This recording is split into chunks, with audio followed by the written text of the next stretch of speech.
ഹരി ഓം. സംസ്കൃത ഭാഷാ സഹായിയുടെ ഇന്നത്തെ ക്ലാസ്സിലേക്ക് എല്ലാവർക്കും സ്വാഗതം. ഇന്ന് സ്കോളർഷിപ്പ് ക്ലാസ്സിൻ്റെ ക്ലാസ്സാണ്.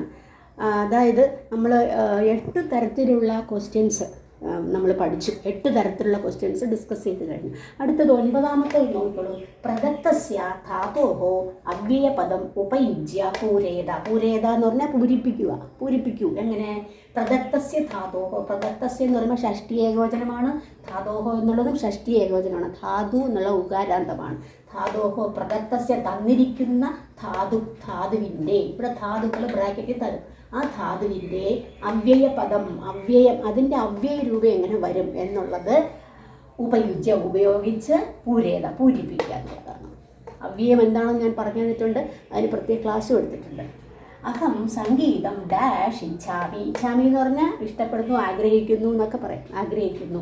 അഹമാണ്. അഹം ഇച്ഛാമി, ഞാൻ ആഗ്രഹിക്കുന്നു. എന്തിന്? സംഗീതം. ശ്രു എന്നുള്ളത് ബ്രാക്കറ്റിൽ തന്നു. ശ്രു എന്ന് പറഞ്ഞാൽ കേൾക്കുക എന്നുള്ള അർത്ഥം. അപ്പോൾ സംഗീതം കേൾക്കുവാൻ എന്ന് വേണം വരാൻ. അപ്പോൾ കേൾക്കുവാൻ എന്നുള്ളത് അവിടെ ഇത് ശ്രു എന്നുള്ള ധാതുവിൻ്റെ അവ്യമാകുമ്പം ശ്രോത്തും. തുമ്മിന്നന്തമാണല്ലേ അവിടെ വരുന്നത്. തുമ്മിന്നന്തം. അപ്പോൾ ശ്രോത്തുമാണ് ഇവിടെ വരുന്നത്.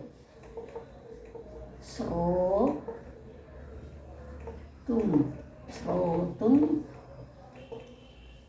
ഇച്ഛാമി, ഞാൻ സംഗീതം അല്ലെങ്കിൽ സംഗീതത്തെ. ഇവിടെ സംഗീതം എന്നുള്ളത് ദ്വിതീയ ഏകവചനമാണ്. അതുകൊണ്ടാണ് എന്നുള്ള അർത്ഥമാണ്. സംഗീതത്തെ കേൾക്കാൻ ആഗ്രഹിക്കുന്നു. സഹ സ്നാനം ഡാഷ് മന്ദിരം അഗച്ഛത്. മന്ദിരം അഗച്ഛത് പിരിച്ചു പറയുമ്പോൾ മന്ദിരം പ്ലസ് അഗച്ഛത്, മന്ദിരത്തിലേക്ക് പോയി. അഗച്ഛത്ത് എന്നുള്ളതാണ് പാസ്റ്റ് ടെൻസ്, ഭൂതകാലമല്ലേ. ലങ് അഗച്ഛത്. ആര്?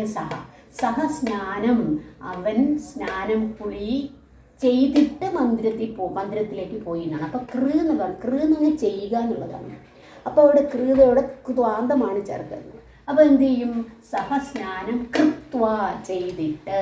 സഹസ്നാനം കൃത്വ മന്ദിരം അഗച്ഛത്, മന്ദിരത്തിലേക്ക് പോയി. അടുത്ത അധ്യാപക വിദ്യാലയം ഡാഷ് പാഠയതി. പാഠയതി എന്ന് പറഞ്ഞാൽ പടുധാതുവിൻ്റെ പ്രേരിപ്പിക്കുന്നതായിട്ടാണ്. അപ്പോൾ പഠതി ആകുമ്പോഴത്തേക്ക് പഠിക്കുന്നു അല്ലെങ്കിൽ വായിക്കുന്നു എന്നുള്ളതാണ് അല്ലേ. ഇവിടെ പാഠയതി പഠിപ്പിക്കുന്നു എന്നാണ്. ആര്? അധ്യാപകൻ. വിദ്യാലയം എന്നുള്ളത് ദ്വിതീയ ഏകവചനമാണ്. വിദ്യാലയത്തിലേക്ക് ഡാഷ് പാഠയതി. ആ പ്ലസ് ഗമ് ചേർത്ത് അതിൻ്റെ അവ്യയമായിട്ട് പറയണം. അപ്പോൾ അവിടെ വന്നിട്ട് എന്നാണ്. വന്നിട്ട് വരുമ്പോഴത്തേക്ക് അവിടെ വന്നിട്ട് അത് ഗച്ഛതി എന്ന് പറഞ്ഞാൽ പോകുന്നു. ആ ഗച്ഛതി വരുന്നു. അതുപോലെ ഇവിടെ പ്ലസ് ഗമ്. അപ്പോൾ എങ്ങനെ വരും? വിദ്യാലയത്തിലേക്ക് വന്നിട്ട് എന്നുള്ളതിന് എന്താണ്? ആഗത്യ ലബന്ധമാണ് പറയുന്നത്. ലബന്ധം. അപ്പോൾ ആഗത്യ പാഠയതി. ഛാത്രാഹ സംസ്കൃതം ഡാഷ് വിദ്യാലയം ആഗച്ഛന്തി. ഛാത്രാഹ കുട്ടികൾ സംസ്കൃതത്തെ ഡാഷ് വിദ്യാലയത്തിലേക്ക് വരുന്നു. ഗച്ഛന്തി ഗോയി, ആഗച്ഛന്തി തമിഴ്. ഇവിടെ പഠ് ആണ് അതിൻ്റെ തുമിൻ പ്രത്യേകത. പഠനുള്ളതിൻ്റെ തുമിൻ പ്രത്യേകം. അപ്പോൾ ഇവിടെ ഛാത്രാഹ സംസ്കൃതം തുമിനാമം പഠിതാതുകൊണ്ട് തുമിൻ പഠിത്തും. പഠിക്കുവാൻ.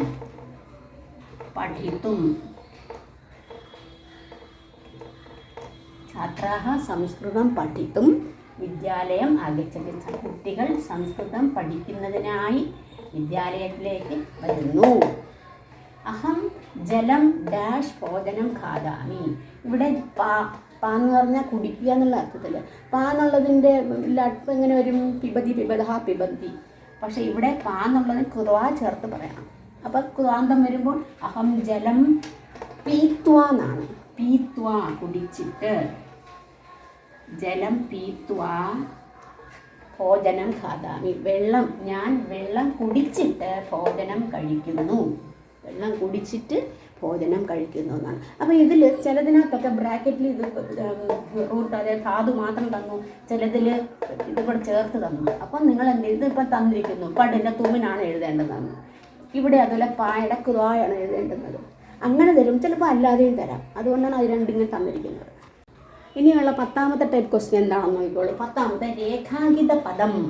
രേഖാങ്കിത പദം ഞാൻ അണ്ടർലൈൻ ചെയ്ത് വരയിട്ടിട്ടുള്ള രേഖാങ്കിത പദം പരിഷ്കരിച്ചിട്ട്, അതെന്തെങ്കിലും തെറ്റ് കാണും, അപ്പോൾ അത് പരിഷ്കരിച്ചിട്ട് വാക്യം ശുദ്ധീകരോതു, വാക്യത്തെ ശുദ്ധമാക്കൂ, അതായത് ശരിയായിട്ട് എഴുതുക എന്നുള്ളതാണ്.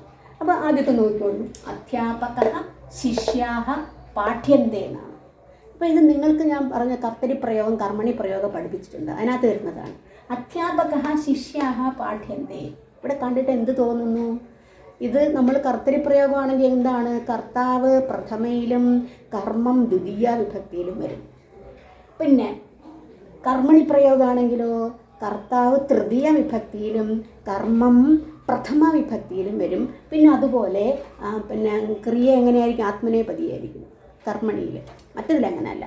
അപ്പോൾ ഇതിൽ നമുക്ക് എന്താണ്? അധ്യാപക ശിഷ്യാഹ പാഠ്യന്തേ. അപ്പോൾ പാഠ്യന്തേ വന്നു എന്താണ്? കർമ്മണി പ്രയോഗത്തിൽ വരും പോലെ. പക്ഷേ ഇതല്ലേ കർത്താവ്, അവിടെ അധ്യാപക ശിഷ്യാഹ പാഠ്യന്തേ എന്ന് പറയാൻ പറ്റുമോ? ശിഷ്യാഹ എന്ന് പറഞ്ഞാൽ ശിഷ്യന്മാർ, അധ്യാപകൻ ശിഷ്യന്മാർ പാഠ്യന്തേനെ പഠിപ്പിക്കപ്പെടുന്നു എന്നാണ്. അപ്പോൾ ഇവിടെ അധ്യാപക എന്നുള്ളത് ആണ് മാറേണ്ടത് അല്ലേ? അപ്പോൾ എങ്ങനെ വരും? ഇവിടെ കർമ്മണിയാവുമ്പോഴത്തേക്ക് തൃതീയ വിഭക്തി ആയിരിക്കണം. അധ്യാപക എന്നുള്ളതിൻ്റെ തൃതീയ വിഭക്തി അധ്യാപകേന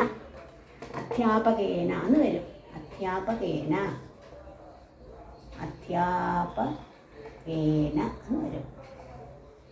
ഇതാണ് അതിൻ്റെ ഉത്തരം. എവിടെ എഴുതണം? അപ്പോൾ നിങ്ങൾ എഴുതേണ്ടത് ഈ അണ്ടർലൈൻ ചെയ്തിരിക്കുമ്പോൾ നിങ്ങൾക്ക് താഴെ അത് എഴുതി സെൻറ്റൻസ് ആക്കി എഴുതണം.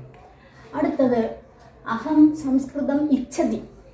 അഹം അവിടെ ഇച്ഛതിയാണ് മാറ്റേണ്ടത്.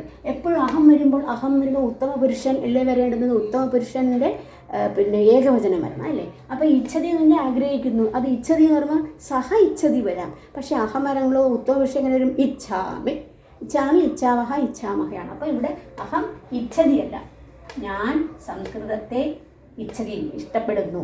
അപ്പോൾ ഞാൻ സംസ്കൃതം ഇഷ്ടപ്പെടുന്നു, ഇച്ഛതി മാറ്റിയിട്ട് ഇച്ഛാമി എന്നാക്കും. ഇച്ഛാമി. അടുത്തത് ത്വം കുത്ര ഗച്ഛതി. അപ്പോൾ നമുക്ക് നോക്കി അണ്ടർലൈൻ ചെയ്തിരിക്കുന്നത് ഗച്ഛതിയാണ്. ഗച്ഛതി വരണമെങ്കിൽ എന്തായിരിക്കണം? ത്വം വരാൻ പറ്റുമോ? സഹ വരാം, ബാലഹ വരാം, എന്തെങ്കിലും വരാം. പക്ഷെ ത്വം വരുമ്പോൾ ഇവിടെ ഇച്ഛതി, ത്വം നീ എവിടെ പോകുന്നു എന്നാണ്. ത്വം കുത്ര ഗച്ഛതി. അപ്പം ത്വം കുത്ര ഗച്ഛസിയാണ്, മധ്യമ പുരുഷ ഏകവചനം വരണം ത്വം വരുമ്പോൾ. ഗച്ഛസി.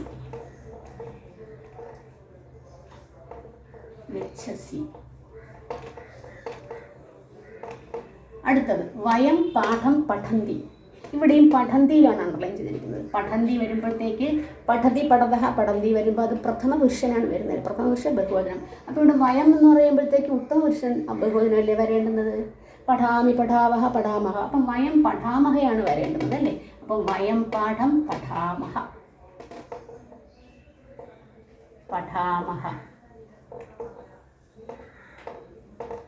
അടുത്ത ബാലഹ സംസ്കൃതം പഠാമി. ബാലൻ സംസ്കൃതത്തിൽ പഠിക്കുന്നു. ഇവിടെ പഠിക്കുന്നു, പഠാമി വരുമ്പോൾ ഉത്തമ പുരുഷൻ വന്നു. പക്ഷേ ബാലഹയാണെങ്കിൽ എന്തേ വരാവൂ? പ്രഥമ പുരുഷ ഏകവചനം. പ്രഥമ പുരുഷ ഏകവചനം പഠിതാതിൻ്റെ പ്രഥമ പുരുഷ ഏകവചനം പഠതി. അപ്പം ബാലഹ സംസ്കൃതം പഠതി എന്നാണ്. ഇങ്ങനെയുള്ള ക്വസ്റ്റ്യൻസും വരുന്നുണ്ട്. അപ്പോൾ അത് നിങ്ങൾ അങ്ങനെയുള്ളത് നോക്കി വയ്ക്കുക. അപ്പോൾ ഇതുപോലുള്ള ക്വസ്റ്റ്യൻസ് വരുമ്പോഴത്തേക്ക് ഇതൊക്കെ വലിയ ക്ലാസ്സിലാണ് വരുന്നത്, കൊച്ചു ക്ലാസ്സിലല്ല. അപ്പോൾ ഇതുപോലുള്ള ക്വസ്റ്റ്യൻസ് നിങ്ങൾ നല്ലോണം മനസ്സിലാക്കിയെടുക്കുക. പിന്നെ ക്രിയകൾ എങ്ങനെയൊക്കെയാണ് വരുന്നത്, അതുപോലെ കർത്തരി പ്രയോഗം കർമ്മണി പ്രയോഗം എൻ്റെ ക്ലാസ്സിൽ ശ്രദ്ധിക്കുക.